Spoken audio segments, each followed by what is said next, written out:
Hello and welcome to another episode of India. Olá e bem-vindos a mais um episódio de Índia e a Esquerda Global. Se você é novo no programa, por favor, aperte o botão de inscrever-se. Considere também tornar-se um membro do YouTube, um apoiador no Patreon ou doar um pequeno valor usando o link na descrição. Mas, no mínimo, assista a este programa, curta, compartilhe e comente. Sem mais delongas, deixe-me dar as boas-vindas ao nosso convidado de hoje, o embaixador Chas Freeman. O embaixador Freeman é um ex-diplomata dos Estados Unidos, autor de vários livros e um comentarista político conhecido por suas críticas à política externa dos Estados Unidos. Embaixador Freeman, seja bem-vindo de volta ao Índia e à Esquerda Global. Welcome back to India and Global Left. Obrigado. É um prazer, Steph. I want to start with President Trump's Quero começar falando sobre o período de 2 semanas do presidente Trump, após o qual ele anunciaria ao mundo sua decisão de avançar com força total na guerra Israel-Israel contra o Irã. 2 coisas me vêm à mente. Primeiro, ainda pode haver alguma dúvida sobre participar ou não dessa guerra em grande escala. Alternativamente, ele pode precisar de algum tempo para se preparar para esse conflito massivo e total. Qual é a sua percepção sobre o que significa esse período de janela de decisão? What is your sense of what this breakout window period is? I think it's nothing like what you. Eu acho que não tem nada a ver com o que você sugeriu. Acho que é simplesmente uma questão de confusão. Ele não sabe o que quer fazer. Ele diz: ninguém sabe o que eu vou fazer. Mas isso inclui ele mesmo. Ele não sabe o que vai fazer. Por quê? Porque desde o início, sua administração, pelo menos em questões relacionadas ao Oeste Asiático, tem sido profundamente dividida entre os que priorizam Israel e os que priorizam os Estados Unidos. Ele e seus seguidores America First agora estão em conflito. Você vê Tucker Carlson, um comentarista político de direita que teve grande influência na criação do ethos America First, se voltando contra ele. Steve Bannon, seu guru na primeira administração que ele teve, também se manifestou de forma muito crítica.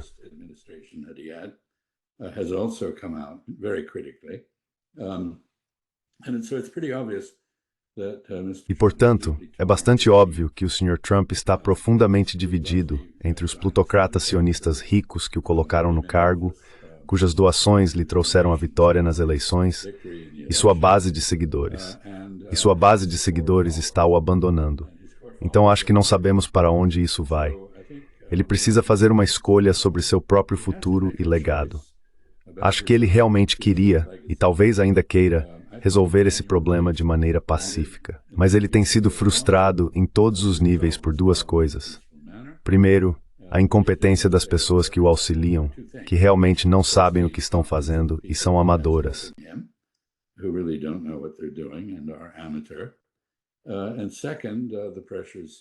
E, em segundo lugar, as pressões que ele enfrentou de seus doadores, Miriam Adelson e outros, que são profundamente contrários a qualquer negociação, muito menos a um acordo com o Irã, que não subjugue o Irã à hegemonia israelense.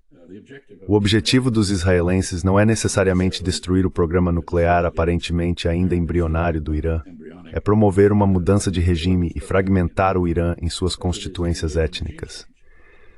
Assim ouvimos que o Sr. Netanyahu disse aos azeris do Azerbaijão, antiga República Soviética, agora República do Azerbaijão Independente, que eles receberiam a população azeri do Azerbaijão iraniano, que na verdade é muito mais populosa do que o domínio de Baku, como parte de uma partilha. Esforços semelhantes parecem ter sido feitos com outros.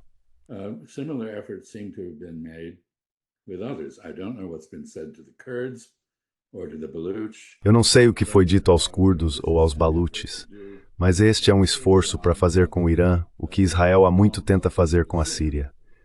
Israel não conseguiu acabar com a Síria, mas basicamente destruiu sua soberania, restando apenas um sentido nominal. Quer fazer o mesmo com o Irã. Não se pode fazer isso sem a ajuda dos Estados Unidos. E por isso foi arquitetada uma guerra com base em uma justificativa completamente fictícia, partindo do princípio de que, se conseguir envolver os Estados Unidos, isso comprometerá o país a longo prazo em uma guerra de atrito contra o Irã e consolidará uma abordagem conjunta para a partição do Irã. the partition of Iran. Of course, I would just say that Iran's been around for. Claro, eu diria apenas que o Irã existe há 2.700 anos, e não acho que vá desaparecer tão cedo.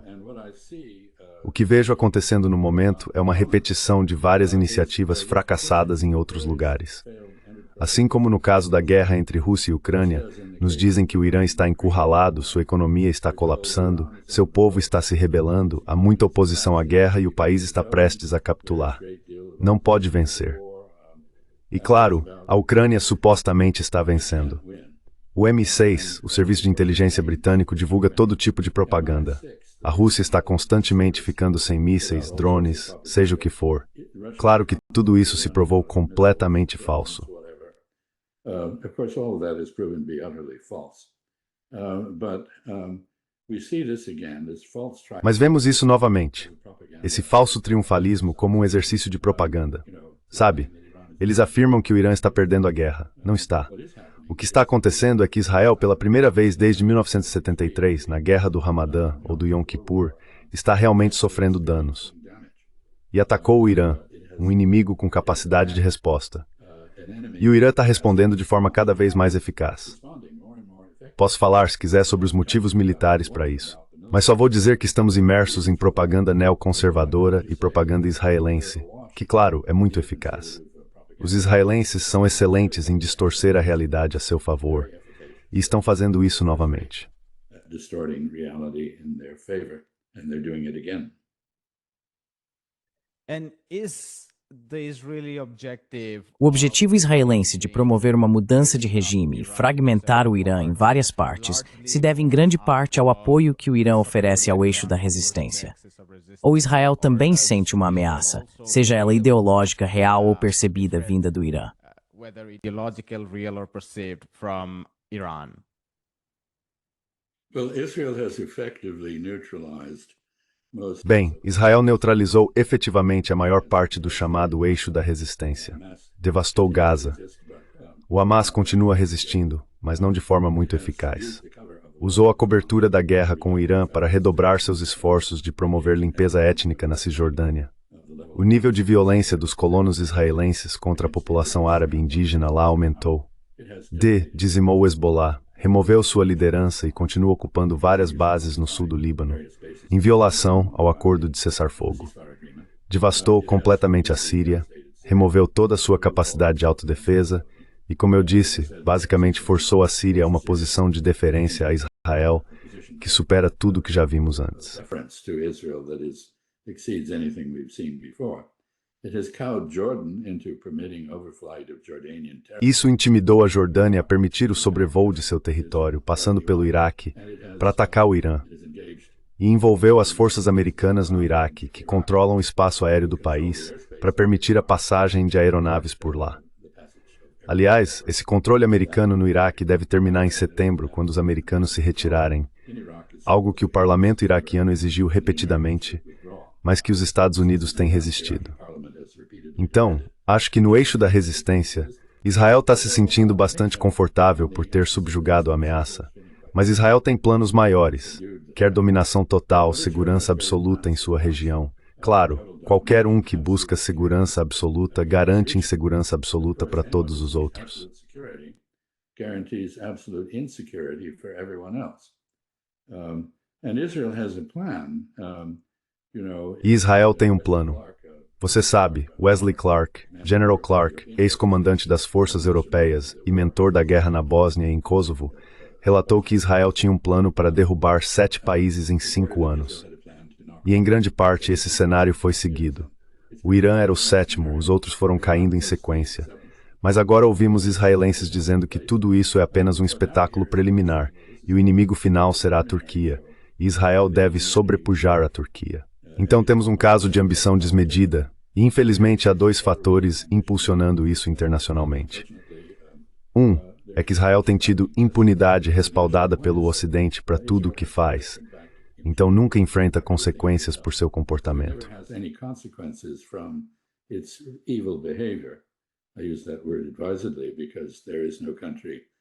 Uso essa palavra com cautela porque não há hoje nenhum país no planeta que possa reivindicar o título de campeão do mal que rivalize com Israel em sua crueldade, imoralidade e falta de respeito pelas normas globais e pelo direito internacional. Então, um fator é o apoio ocidental à impunidade israelense. O outro fator é a paranoia dos israelenses, que construíram um Estado baseado em um culto à morte. Quero dizer, eles criaram um mito de Israel que se apoia no Holocausto na Europa, uma celebração da vitimização e do sofrimento, o que garante alucinações sobre as ameaças que enfrentam dos outros. Portanto, Israel não vai parar enquanto não tiver a deferência de toda a região. E claro, seu comportamento garante que não terá a deferência voluntária da região, por mais intimidados que outros na região possam ter se tornado. However intimidated others in the region may have become. Given what you are saying is that there is already Dado o que você está dizendo, já há uma escalada nas ambições de Israel. Não se trata mais apenas de conter o nacionalismo palestino, ou mesmo de estar ligado ao eixo da resistência, ou de eliminar os 7 estados, como o General Wesley Clark descreveu famosa, ou infamemente. Agora vai além disso, buscando dominar outras regiões que não estão necessariamente entre esses 7 países. E você mencionou a Turquia. Então acho que a pergunta que vem à mente é, como a Turquia, claro, na OCI e em outros lugares, está soando o alarme agora, embora não estejam tomando nenhuma ação concreta. Mas também, e quanto aos monarcas do Golfo Pérsico? O que eles estão pensando? What are they thinking? Because one view is that Porque uma visão é que, embora estejam fazendo algum discurso de fachada em todas essas plataformas, estão assistindo silenciosamente, porque o Irã está ligado à questão dos movimentos de resistência palestinos, que tem um enorme peso moral no mundo árabe. Mas, por outro lado, também estão silenciosamente comemorando o fato de o Irã estar sendo contido. No entanto, Israel também está aumentando sua presença, e isso deve deixá-los nervosos. Diante dessa situação, como discutimos em sua última participação em nosso programa, a visita do presidente Trump ao Golfo Pérsico, não vimos nada sobre a Palestina sequer sendo mencionada pelos Estados Árabes. Todos estavam falando sobre esses acordos imobiliários, acordos com a Boeing e acordos de investimento. Então, eles não estão agindo de forma alguma, mas logicamente deveriam estar preocupados. Logically, they should be concerned. Well, this all gets back to the trend in Israeli Bem, politics. tudo isso remete à tendência na política israelense que trouxe fanáticos teológicos para o gabinete.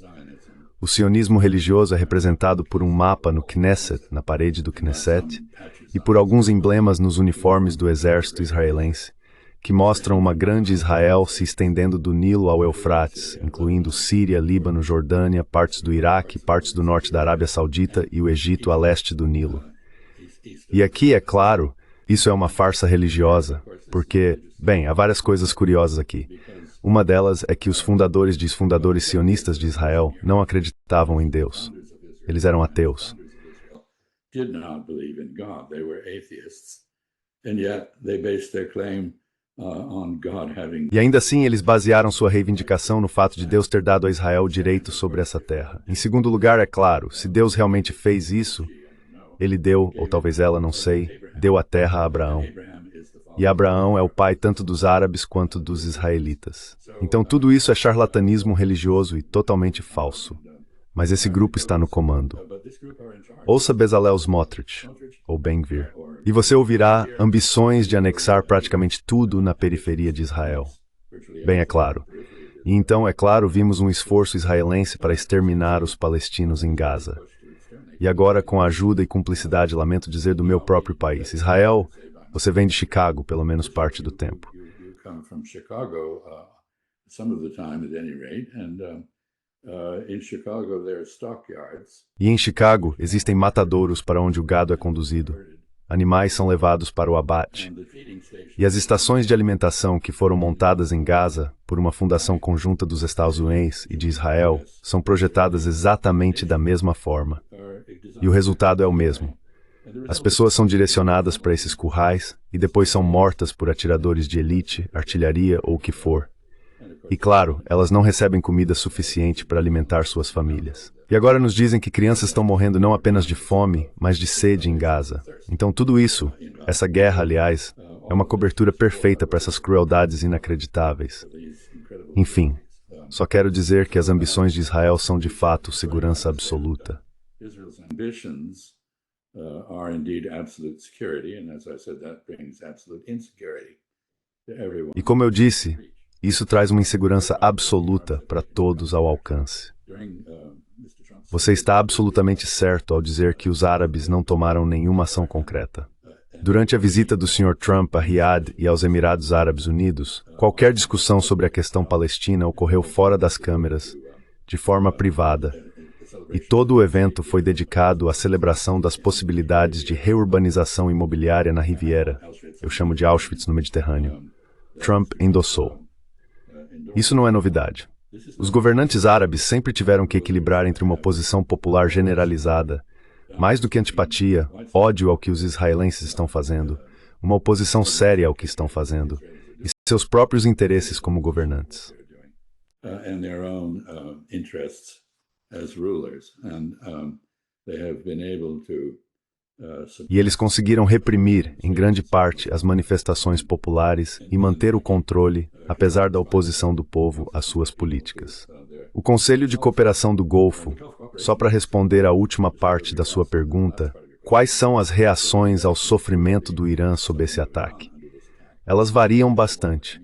Quero dizer, acho que o único país árabe que realmente apoia o que Israel está fazendo e gosta disso é a Síria, onde Assad, o presidente, faz o Irã o principal inimigo, atualmente está satisfeito em verdadeiro riso.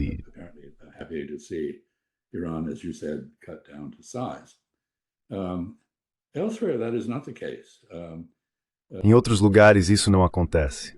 Mohammed bin Salman, o príncipe herdeiro e principal executivo de fato da Arábia Saudita, acabou de ligar para o presidente Raisi do Irã e expressou não apenas sua condenação a Israel e ao que está fazendo, mas afirmou falar em nome de todo o mundo islâmico ao demonstrar solidariedade com o Irã.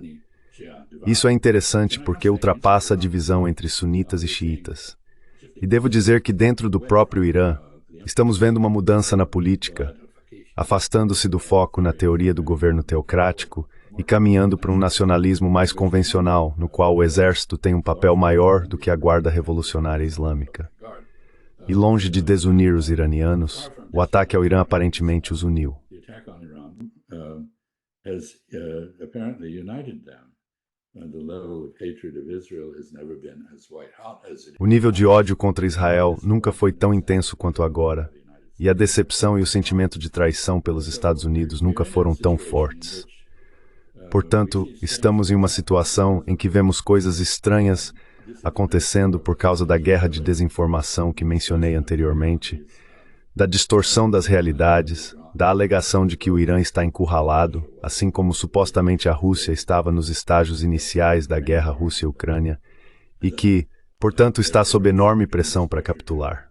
Acabamos de ver uma reunião em Genebra entre os descendentes dos cruzados, britânicos, franceses e alemães, e o Irã, na qual pressionaram o Irã a capitular, sendo firmemente rejeitados por Amir Abdollahian, o ministro das Relações Exteriores iraniano. were firmly rejected by Araghchi, the Iranian foreign minister. And I think the real question is, E eu acho que a verdadeira questão é, por que os europeus foram conversar com o Irã? O Irã não começou a guerra, foi Israel. Israel é quem deve acabar com a guerra. O Irã já disse que no momento em que Israel parar de atirar contra ele, de destruir pessoas, de assassinar pessoas e de cometer crimes, a agressão que cometeu, o Irã responderá encerrando seus ataques contra Israel. Então está claro que o elemento desestabilizador é Israel, não o Irã. Ursula von der Leyen, a representante da União Europeia na reunião do G7, ou G6+1, acho, no Canadá, em Alberta, afirmou que a fonte de instabilidade na Ásia Ocidental é o Irã. Mas isso é flagrantemente falso, e todos sabem disso. Então, que tipo de jogo os europeus estão jogando aqui? and so what sort of game are the Europeans playing here? They're playing a Zionist game. And I come back to the fact that Eles estão jogando um jogo sionista. E volto ao fato de que o Sr. Trump, que acredito que realmente queria resolver essa questão de forma pacífica, está preso entre os sionistas e sua própria base, que é contra uma guerra. polls in the United States As pesquisas mais recentes nos Estados Unidos mostram, dependendo de qual você olha, que apenas 16% ou 19% dos americanos são a favor de se juntar a Israel nesta guerra. E grandes maiorias de democratas e independentes, e até mesmo republicanos em menor grau, são contra isso.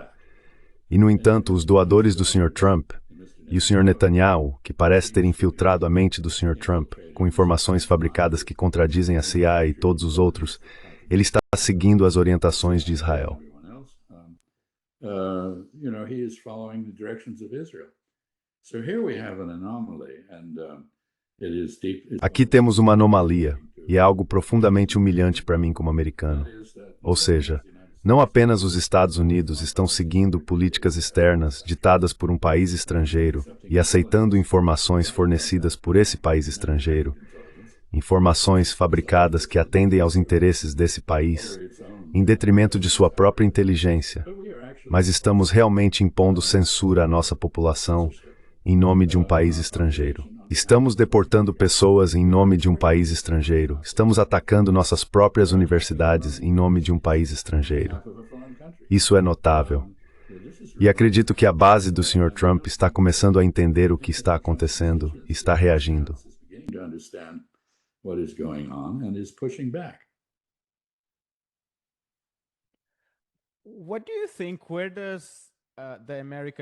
O que você acha? Qual é a posição da inteligência americana nesse conflito? Porque, por um lado, a diretora de inteligência nacional diz que não temos base para concluir que o Irã está desenvolvendo um programa de armas nucleares ou está prestes a desenvolver um programa de armas nucleares. E, por outro lado, uma das principais preocupações que o Irã enfrenta, além do bombardeio de Natanz e outras instalações nucleares em Isfahan, e agora a grande questão sobre Fordow, além de ataques a usinas de energia, refinarias de gás e petróleo e assim por diante, é a eliminação de sua liderança. O New York Times hoje publicou uma coluna inteira sobre o líder supremo, já levantando discussões sobre sua sucessão.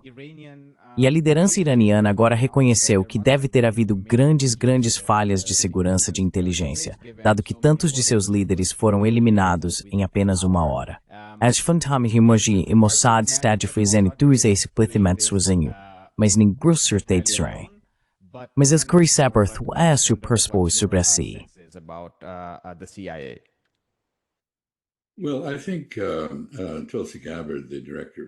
Bem, eu acho que Avril Haines, a diretora de inteligência nacional, demonstrou sua integridade ao relatar fielmente o que a comunidade de inteligência concluiu, que é, como você descreveu, que não há evidências de que o Irã tenha tomado a decisão de construir uma arma nuclear. Acho que isso tem sido um consenso. Até recentemente era um consenso com o qual o Mossad concordava. No entanto, eles foram politizados pelo Netanyahu, então apresentaram uma versão um pouco diferente.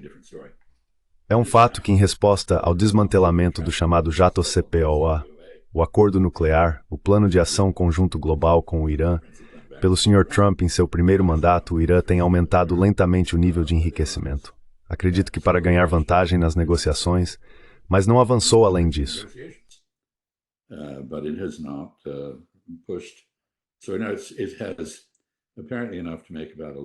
Então, aparentemente, há urânio suficiente para fabricar cerca de 11 bombas com 60% de enriquecimento, o que poderia facilmente ser transformado, em questão de dias ou semanas, em 90%, o limite para a construção de uma arma nuclear.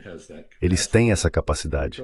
Os iranianos nos dizem que, antecipando algum tipo de guerra, ainda que não soubessem quando isso aconteceria, eles foram claramente pegos de surpresa, em parte como resultado do aparente foco do Sr. Trump em negociações e oposição a Netanyahu na questão de um ataque ao Irã. Eles de fato esconderam esse estoque de urânio enriquecido em diferentes lugares e ele não está vulnerável.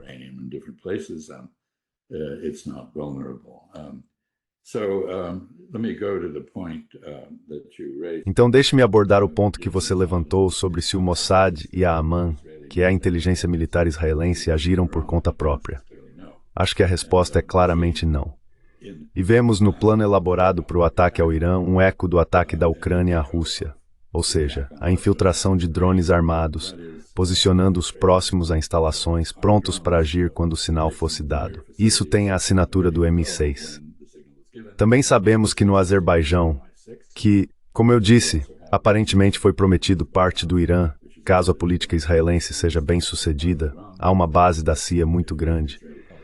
É impossível imaginar que não haja conluio com o Mossad e a Aman ali, que também tem uma presença muito significativa no Azerbaijão.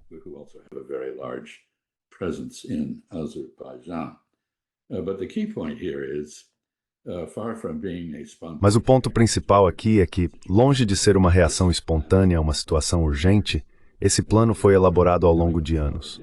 E os israelenses estão, na verdade, nos contando como fizeram isso, como rastrearam todos os cientistas nucleares, identificaram onde os oficiais militares moravam e assim por diante. Eles posicionaram drones e fizeram duas coisas. Primeiro, realizaram várias execuções. Aliás, causaram muitos danos colaterais. Ao matar o negociador do Irã com os Estados Unidos, Shamkhani, também mataram 60 pessoas no prédio onde ele morava, incluindo 20 crianças.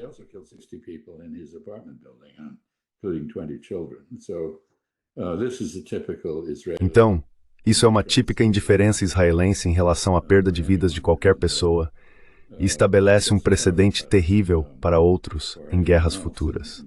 Mas isso continuou por um bom tempo. Simultaneamente, eles realizaram um ataque cibernético contra a defesa aérea do Irã e um ataque com drones à defesa aérea, ambos os quais a derrubaram por cerca de 8 a 10 horas antes que os iranianos conseguissem restabelecê-la. Os iranianos não perderam a calma. Eles desenvolveram um plano que vem seguindo desde então. E eu quero apenas descrever, brevemente, o que acho que aconteceu militarmente e o que está acontecendo.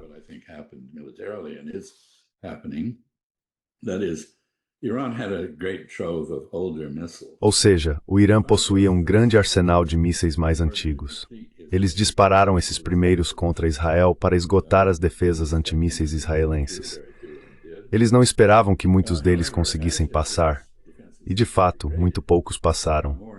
No entanto, à medida que as defesas de Israel foram sendo degradadas, cada vez mais mísseis iranianos estão conseguindo atravessar.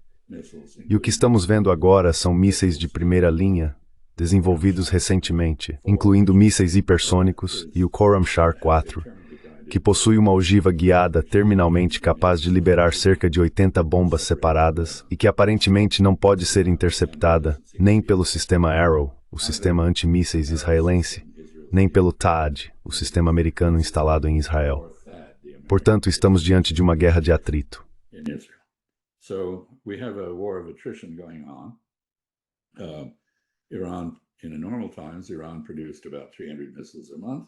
Em tempos normais, o Irã produzia cerca de 300 mísseis por mês. Está disparando, você sabe, 10 ou 12 por dia. Aumentou a produção, alega ter dobrado a produção, então não vai ficar sem mísseis tão cedo. Por outro lado, os Estados Unidos, que têm conduzido guerras por procuração em vários locais, estão com estoques esgotados. Não temos o estoque, e Israel também não pode fabricar esse estoque. Portanto, essa é uma guerra de atrito que, em cerca de 10 dias, muito provavelmente, ao contrário do que a imprensa está noticiando, colocará Israel em grande desvantagem nessas trocas. Então é isso que está acontecendo militarmente. E o Irã adotou a posição de que não vai negociar até que os ataques contra ele cessem.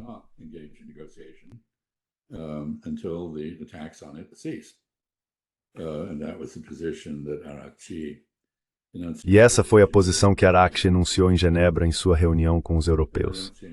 E não vejo nenhum motivo para acreditar que isso vai mudar. Portanto, o Sr. Trump não vai encontrar uma saída fácil aqui. Não há uma solução simples para o dilema que ele enfrenta. Não acho que ele queira uma guerra com o Irã, mas ele tem pessoas ao seu redor que querem. E aparentemente ele limitou seu círculo de conselheiros imediatos a esse grupo, excluindo aqueles que não são entusiastas. Curiosamente, os que não são entusiastas incluem não apenas Dan Coats, o diretor de inteligência nacional, mas aparentemente também Pete Hegseth, porque o pessoal do Pentágono sabe muito bem que não há como destruir Fordow a não ser com um ataque nuclear. Então chegamos a este problema.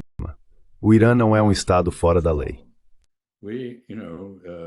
Iran is not a rogue state. It has not been carrying out attacks. It's not started a war. Ela não tem realizado ataques, não iniciou uma guerra com ninguém nos tempos modernos. O Iraque começou a guerra Irã-Iraque. Israel começou a guerra Israel-Irã. Israel é um estado fora da lei. E vimos que parece não ter nenhum limite moral. Sente-se livre para cometer genocídio, para mentir descaradamente enquanto faz isso. O que impediria o Sr. Netanyahu de destruir Fordow com uma arma nuclear? Provavelmente seriam necessárias várias armas nucleares, uma após a outra, muito parecido com o assassinato de Nasrallah em Beirute, onde foram usadas bombas anti-bunker, uma após a outra. Acho que foram necessárias 30 delas para chegar ao nível onde ele e sua comitiva estavam alojados. Então este é um momento muito perigoso.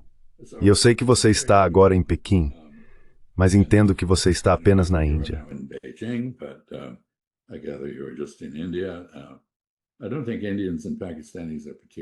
Não acho que indianos e paquistaneses estejam particularmente divertidos com as afirmações do Sr. Trump de que ele pessoalmente impediu a guerra entre eles.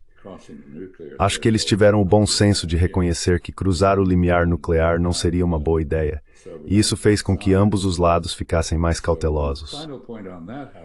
Um ponto final sobre isso, no entanto, é que não está desconectado do futuro na Ásia Ocidental, porque, na medida em que Israel conseguiu neutralizar as defesas aéreas do Irã, e fomos informados por Vladimir Putin que ele se ofereceu para construir defesas aéreas para o Irã, e o Irã recusou a oferta, suponho que, em parte, por causa da história conturbada entre Irã e Rússia como adversários, mas também talvez por orgulho nacional, ou talvez por um desejo de não se alinhar com a Rússia de uma forma que os Estados Unidos considerassem ameaçadora, por muitos motivos.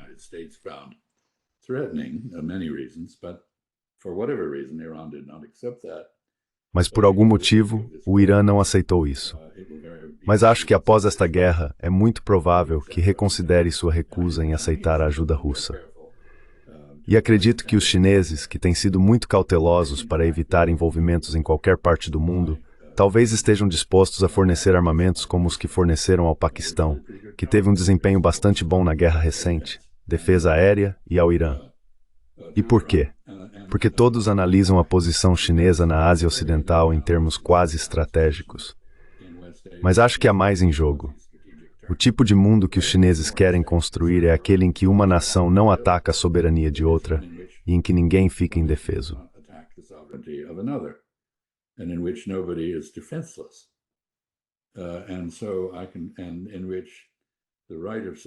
E assim eu posso, e em que o direito à autodefesa, que o Irã possui, é reconhecido. Israel afirma que tudo isso é uma questão de autodefesa, mas isso é obviamente um absurdo. Esta é uma guerra de agressão, uma guerra de escolha, uma guerra não provocada, se é que já existiu uma. Mas o Irã tem o direito à autodefesa, e isso pode muito bem ser visto pelos chineses como um dever internacional de ajudar o Irã a manter uma defesa. Então, acho que estamos falando de um ambiente muito diferente em termos de relações entre grandes potências na região. E não acho que ninguém esteja tranquilo do lado árabe, do lado turco ou do lado islâmico, se preferir, diante das incertezas do Sr. Trump.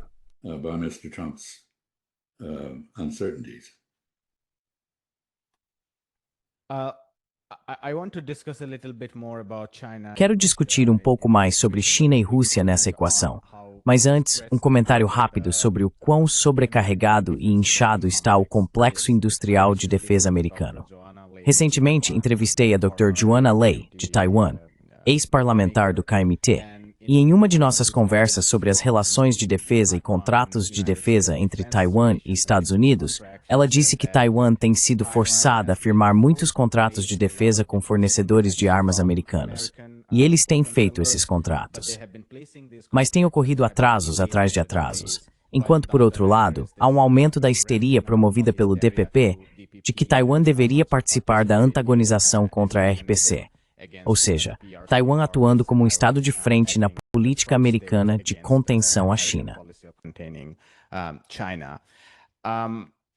I want to ask you a little bit about Quero te perguntar um pouco sobre o que você acabou de dizer sobre Rússia e China, porque por um lado a mídia ocidental está nos dizendo que Rússia e China estão agindo como espectadores, pelo menos no caso russo, como aliados. O Irã está sendo atacado, nas próprias palavras deles. Claro, é preciso lembrar que até mesmo na Síria, a Rússia demorou um pouco para se envolver profundamente no conflito sírio. Então não se pode descartar essa possibilidade. Você poderia comentar sobre sua percepção da disposição e capacidade da Rússia neste momento de participar desse conflito, caso haja uma participação em larga escala dos Estados Unidos? E muito brevemente suas considerações sobre a China.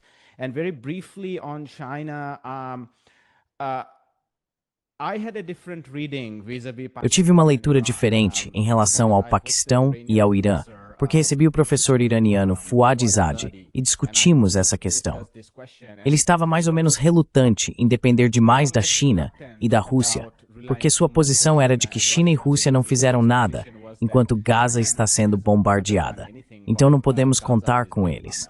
Seria bom se eles pudessem nos apoiar, mas não podemos depender disso. Em segundo lugar, acho que no caso do Paquistão, é um pouco diferente. O Paquistão tem sido uma grande potência militar. Ele vem investindo em sua defesa militar há muito tempo.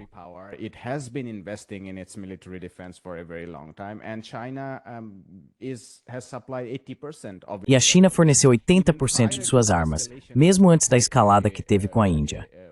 Então não foi que começou no momento dessa escalada que todos os aviões de combate e mísseis foram entregues naquele dia. A Índia participou dessa aventura mal-sucedida. Não acho que exista esse tipo de relacionamento com o Irã. Tem sido, em sua maioria, contratual na compra de petróleo iraniano e na evasão das sanções ocidentais. Então, quais são seus comentários sobre onde China e Rússia acabariam caso o presidente Trump decida entrar em uma guerra em grande escala?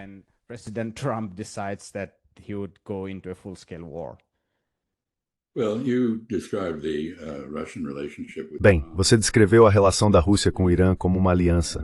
Não é. Existe uma parceria estratégica que basicamente consiste em uma garantia negativa de que nenhum dos lados ajudará um inimigo do outro. Isso não obriga nenhum dos lados a ajudar o outro caso um seja atacado. Portanto, não é uma aliança. É uma espécie de entente negativa, por assim dizer.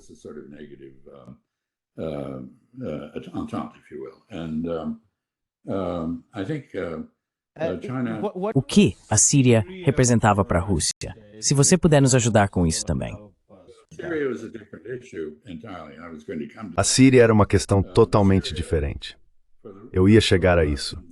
A Rússia, primeiro de tudo, os russos estavam bastante desgostosos com o governo Assad. Eles vinham pressionando por reformas e inclusão nesse governo, mas encontraram total resistência por parte de Assad. É muito irônico que ele tenha acabado buscando asilo na Rússia, porque na verdade eles estavam bastante desiludidos com ele.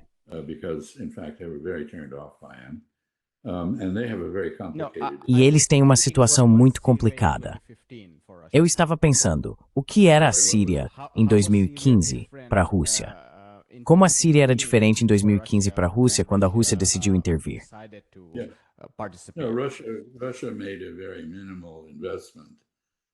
A Rússia fez um investimento de força muito mínimo na Síria, que rendeu enormes dividendos diplomáticos. E a Rússia continua valorizando sua base naval na Síria, e pelo que sei, a base para isso ainda está sendo definida. Mas a Rússia tinha um interesse muito limitado na Síria, e possui um conjunto de interesses muito diferente em relação ao Irã. Mas acho que os iranianos estão absolutamente corretos. Eles não podem confiar em ninguém. E ninguém deve esquecer que este é um país que existe há 2.700 anos, de uma forma ou de outra. Os romanos levaram 5 séculos tentando subjugá-lo e falharam.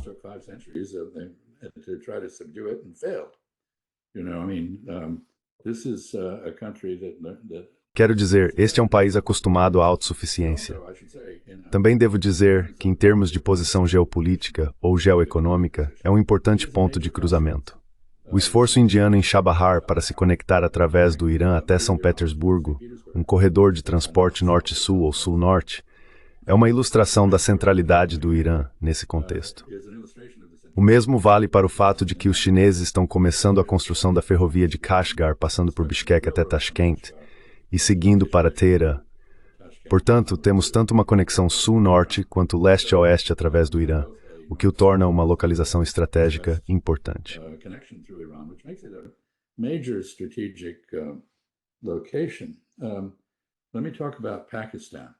You're absolutely Deixe-me falar sobre o Paquistão. Você está absolutamente certo, é claro. Os paquistaneses dependem muito dos chineses para seu armamento, e é uma relação de longa data, chamada de relação em todas as estações. Não tenho certeza se isso é totalmente preciso. Acho que os chineses têm um interesse muito claro na sobrevivência do Paquistão. Portanto, do ponto de vista da China, é um estado protegido. E o interesse é simples: contrabalançar a hegemonia indiana no sul da Ásia. E a China faz parte do sul da Ásia por causa de sua região autônoma do Tibete. Então ela tem um interesse estratégico e geopolítico muito forte em garantir a sobrevivência do Paquistão. in ensuring that Pakistan survives. This doesn't, however, give it a commitment. Isso, no entanto, não significa um compromisso de fazer algo diretamente, exceto fortalecer o Paquistão o suficiente para garantir sua própria sobrevivência. Acho que podemos chegar à mesma conclusão em relação ao Irã, mas eles ainda não chegaram lá. Até agora, admito que na era do Shah, eu pessoalmente tive algo a ver com convencer os chineses a normalizarem as relações com o Irã. Eles não tinham um relacionamento. Isso fazia parte do esforço para envolvê-los no cerco à União Soviética. Mas, ao contrário de outros, eles persistiram. Eles não reagiram de maneira inadequada à Revolução Islâmica e mantiveram uma relação decente com o Irã. Eles estão um pouco perplexos com o Irã. They are a bit bemused by Iran. The Islamic Revolution reminded them in many ways of their own. A Revolução Islâmica lhes lembrou, em muitos aspectos, a própria Revolução Cultural, o que não era uma comparação favorável. Mas o que estou dizendo é, limitando-se apenas à qualidade do armamento. A qualidade do armamento que a China forneceu ao Paquistão está agora construindo um mercado de exportação de armas para a China em outros lugares. Assim, os F-16 da Força Aérea Egípcia estão sendo substituídos por J-15s da China, de Chengdu. E agora estamos começando a ver as primeiras exportações de equipamentos de defesa aérea chineses. HQ isso, aquilo e o outro. São cópias, mas em muitos casos, melhorias de equipamentos russos. Defesas russas, que são excelentes, quero dizer, os russos têm uma tecnologia soberba nessa área. The Russians have superb technology in this area. So what I'm saying is that O que estou dizendo é que toda guerra precisa acabar de alguma forma. Esta guerra não vai terminar com o desaparecimento do Irã como sociedade ou país. E também não é muito provável que termine com o desaparecimento de Israel. Embora eu diria que a probabilidade de uma mudança de regime em Israel como resultado desta guerra é maior do que no Irã. Porque, e vou explicar isso, o governo iraniano foi confrontado por seus cidadãos com uma clara falta de entusiasmo, oposição em alguns setores, menosprezo, uma sensação de que o governo não era muito competente e de que não estava entregando o que deveria ao povo. E, na verdade, foi eleito com a promessa de resolver essas questões. Pezeshkian was actually elected on a platform of addressing those issues. Ironically, of course, he's been caught up in this Israeli. Ironicamente, é claro, ele acabou sendo envolvido nessa série de horrores israelenses na região e não foi abraçado pelo Ocidente da forma como deveria ter sido. Mas o Irã foi unificado por essa guerra de uma maneira que antes seria inimaginável. Este é um ataque à nação iraniana, não é um ataque ao Ayatollah. Talvez o Ayatollah, o líder supremo que tem 86 anos e, portanto, deveria estar pensando em planos de sucessão. Existe um mecanismo para isso, aliás, que permitiria rapidamente a um conselho de 88 clérigos que elegeria um novo líder supremo. A Constituição iraniana é muito mais complexa e resiliente do que muitos imaginam. De qualquer forma, ele permaneça ou não, isso não se trata de indivíduos. Whether he stays or not, this is not about individuals. And here we come to the very naive belief on the part of the E aqui chegamos à crença muito ingênua, por parte dos israelenses e de alguns ocidentais, de que de alguma forma, se você mudar a liderança, os interesses do país e sua determinação desmoronam. Eu não acho que isso aconteça. Gostaria de saber onde isso já ocorreu. E também gostaria de saber por que os bombardeios não conseguiram mudar o regime no Vietnã, mas conseguiriam mudar no Irã. Sabe, eu não vejo. Mudou. O governo britânico caiu durante a Blitz. Ou o povo britânico se uniu em torno de Churchill. Acho que ele era um orador talentoso, um pouco tolo em certos aspectos, na minha opinião. Mas, de qualquer forma, certamente um homem fora de seu tempo em relação à sociedade moderna. Só quero dizer que, em contraste com a nova unidade iraniana, Israel está profundamente dividido. Israel is greatly divided. The various pillars of the Os diversos pilares do Estado, o Exército, as agências de inteligência, estão todos em conflito com o ministro das Relações Exteriores. A população secular detesta os fanáticos teocráticos que estão no gabinete. Os colonos estão em fúria contra o governo. Os ultra-ortodoxos temem o alistamento obrigatório e estão desconfortáveis. Os liberais israelenses, na medida em que existem, dentro desse enclave racista de democracia. Algo parecido com a democracia dos africâneres na África do Sul. Era uma democracia, só não para todos. Dentro dessa democracia, as pessoas estão profundamente indignadas com o esforço para destruir a independência do judiciário, com medidas antidemocráticas. E Israel está em apuros. Quando você vê Ben-Gvir, o ministro da Segurança, argumentando que qualquer pessoa que assista a Al Jazeera deveria estar sujeita a penalidades criminais. Anyone watching Al Jazeera should be subject to criminal penalties. You can tell that there's a problem. He's trying to hold the truth from. Você pode perceber que há um problema. Ele está tentando esconder a verdade do povo. A censura militar está sendo rompida de certa forma por veículos como Al Jazeera. E é por isso que eu digo, só para concluir, o Irã tem um processo de sucessão que é iminente, que é estabelecido, que é institucionalizado. O país foi unificado em nível nacional por esta guerra. Israel não possui essas forças. E, embora o público em Israel ainda não tenha se levantado contra o governo pelo sofrimento que está enfrentando agora, os israelenses não têm fama de estoicos. Eles têm a reputação, não de covardes, mas de reagirem emocionalmente a ameaças, o que envolve emigração e outras coisas. Então eu penso, como isso vai terminar? How is this going to end? I don't know, but I don't expect either Iran or Israel to dissipate. Eu não sei, mas quero dizer, não espero que nem o Irã nem Israel desapareçam.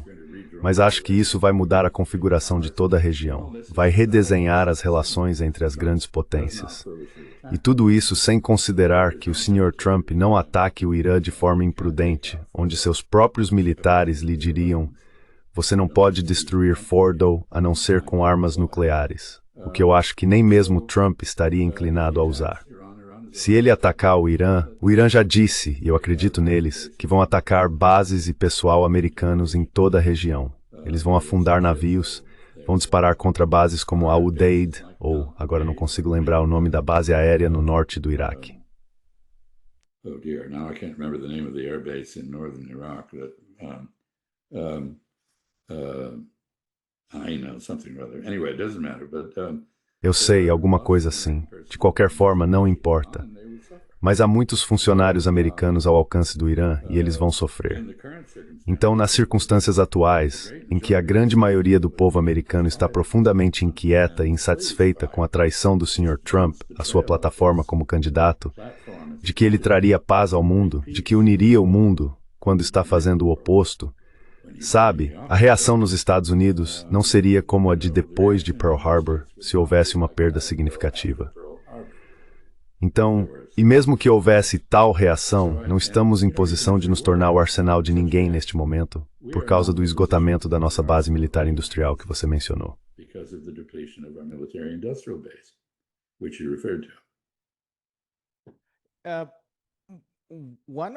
Uma das coisas que muitas pessoas achavam que poderia ser uma saída para esse conflito era que, embora a campanha de bombardeios, e isso era acreditado até mesmo pelo Conselheiro de Segurança Nacional de Israel, não tornaria possível eliminar o programa nuclear. Então, a menos que estejamos falando em mudança de regime, a outra possibilidade é que a campanha de bombardeios exercesse uma pressão enorme sobre o Irã para que capitulasse mais nas negociações paralelas que estava tendo com os Estados Unidos. Mas o que aconteceu agora, de fato, é que, como disse o ministro das Relações Exteriores Abbas Araghchi, paramos de conversar com os americanos. E os europeus são apenas palhaços. Europeans are just jokers. I mean, they are still repeating these caricatures. Quero dizer, eles ainda estão repetindo essas caricaturas sobre o direito de Israel à autodefesa, enriquecimento zero e limitação severa do programa de mísseis balísticos do Irã. O que é como dizer que o Irã deveria cometer suicídio ou se render. Algo que nunca vai acontecer. Mas, como as conversas entre os Estados Unidos e o Irã pararam, me parece que a situação é extremamente perigosa, porque agora a única possibilidade que vejo como saída seria continuar indefinidamente com esse conflito, ou até mesmo envolver os Estados Unidos nele e depois espalhar esse conflito pela região. Então essa é minha pergunta ou comentário final. Por favor, responda a isso e eu vou encerrar. Respond to it and I'll let you go. Well, that's not a simple question. Bem, essa não é uma pergunta simples. Assim como nenhuma das suas perguntas foi simples, acredito que ainda existem contatos entre os Estados Unidos e o Irã. Podemos conversar. O que não está acontecendo é uma negociação. E o motivo pelo qual não há negociação é porque as exigências totalitárias de Israel foram adotadas pelos Estados Unidos.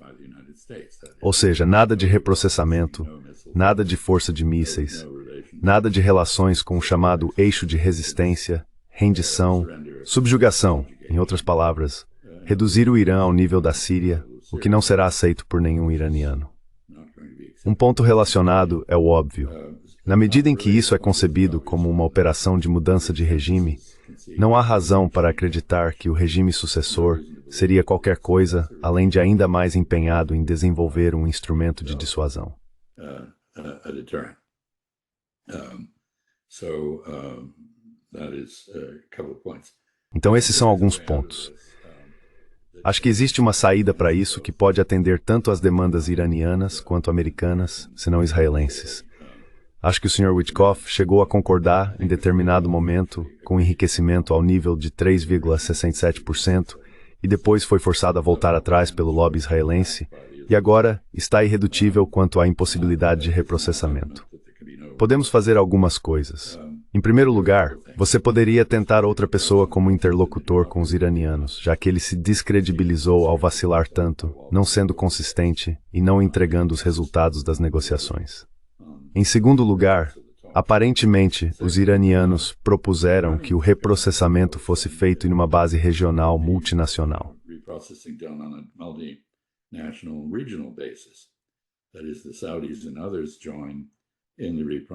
Ou seja, os sauditas e outros participariam do reprocessamento do combustível, o que proporcionaria freios e contrapesos, já que os sauditas não têm absolutamente nenhum interesse em facilitar uma arma nuclear iraniana, assim como os Emirados Árabes Unidos, outro participante óbvio. No entanto, os iranianos disseram que isso precisa ser feito em solo iraniano, não no exterior. Bem, existem algumas pequenas ilhas chamadas Lesser Tombs no Golfo Pérsico, perto do Estreito de Hormuz, que são disputadas entre o Irã e os Emirados Árabes Unidos. O Irã diz que elas são iranianas. Os Emirados dizem que não, que são emiradenses. Então faça o reprocessamento lá, assim ambos os lados podem ter o que querem. O Irã pode alegar que está em solo iraniano. Iran can claim it's on Iranian soil. Others can have participation that is a guarantee. Outros podem participar de forma que seja uma garantia contra uma arma nuclear iraniana. Então quero dizer, acho que existem maneiras criativas de resolver esse problema se a imaginação e não a raiva emocional for aplicada. Mas o ponto principal é que vamos voltar e revisar qual é a situação fundamentalmente. Aqui temos uma potência nuclear, Israel, não declarada, mas ainda assim amplamente reconhecida como uma potência nuclear, atacando um país não nuclear para manter seu monopólio nuclear na região. Fez isso em violação de todas as leis e tratados internacionais, incluindo a Carta da ONU, que se possa imaginar. Fez isso com aparente impunidade por parte do Ocidente.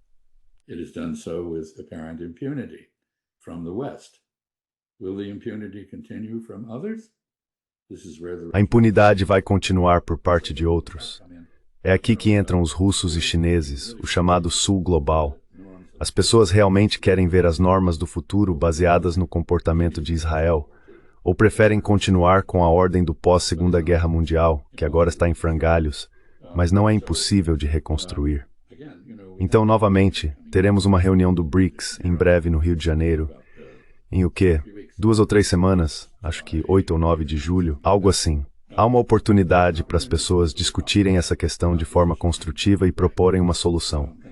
Aliás, como disse antes, acredito que certamente Israel, mas possivelmente o Irã também, estarão com pouca munição até lá.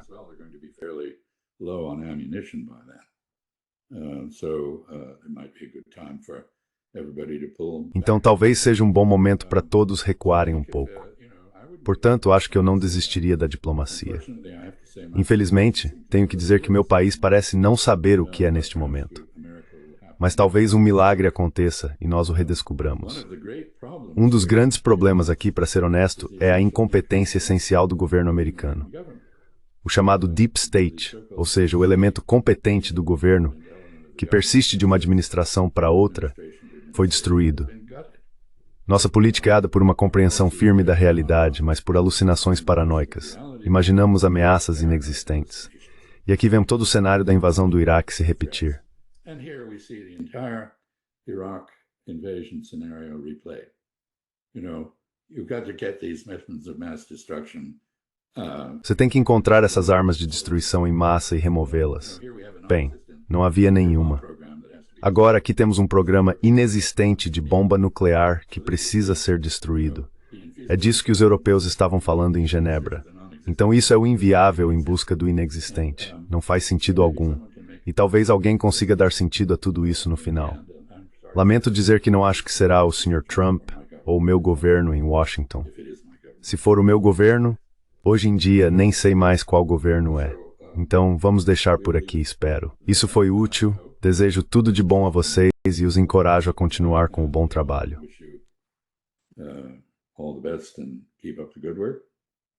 Muito obrigado, embaixador Freeman. Tenha um ótimo restante de dia. Oi, meu nome é Ayushman. Eu, junto com Jyotsman, começamos esta plataforma.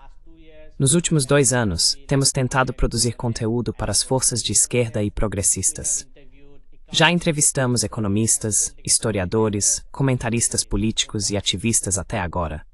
Se você gostou do nosso conteúdo e quer que a gente construa um arquivo para a esquerda, tenho 2 pedidos para você. Por favor, considere fazer uma doação para a causa. O link está na descrição abaixo. E, se não puder fazer isso, não fique triste. Você sempre pode curtir nossos vídeos e compartilhá-los com seus camaradas. Por fim, não se esqueça de clicar no botão de inscrever-se. Don't forget to hit the subscribe button.